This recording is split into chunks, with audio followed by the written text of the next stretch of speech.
शिखर शिंगणापूरमधील एकमेव इनामी जमीन व पहिल्या धारेचा मान असलेली कावड शिखर शिंगणापूर म्हटलं की सर्वांच्याच नजरेपुढे येते ती भव्य अशी कावड यात्रा।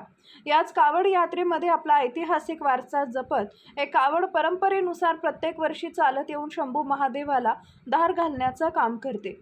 चैत्र शुद्ध एकादशीला ही कावड शिंगणापूरमध्ये चाकोरीवरून दरवर्षीला जात असते व शंभू महादेवाला पहिली मानाची धार घालते। जावळे बुवा चाकोरीकर यांची कावड पूर्वापार परंपरेनं चालत आलेली प्रथम मानाची कावड आहे। या कावडीच्या बाबतीत सांगायचं झालं तर या कावडीला असलेला शिखर शिंगणापूर येथील विशेष मान म्हणजे पहिल्या धारेचा मान आहे। तसेच या कावडीला शंभू महादेव देवस्थान तर्फे जमीन इनाम मिळालेली आहे। या कावडीला उजव्या पेठेनं मंदिराकडे जाण्याचा मान मिळालाय।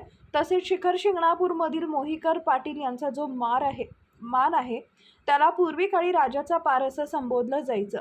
त्या पारावरती उजवा मान आहे। या पारावरती संत भूतोजी बुवा तेली व जावळे महाराज यांची पूर्वापार भेट मोहीकर पाटील हे घडवून आणतात।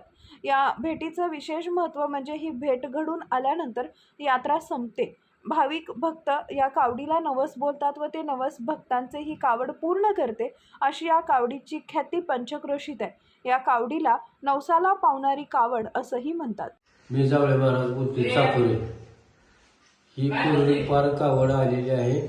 प्रथम मानाची शिखर शिंगणापूरची आहे पूर्वीपारची। ज्यावेळेस पासून शिखर शिंगणापूरची यात्रा सुरू झाल्या किंवा छत्रपती राजांनी कळवून जावळे बाबांना पहिल्या धाराचा मान मिळाला आणि तसेच त्याबरोबर जावळे महाराजांना जमीन इनाम भेटलेली आहे। ती सातारमध्ये कोडोली या ठिकाणी आहे।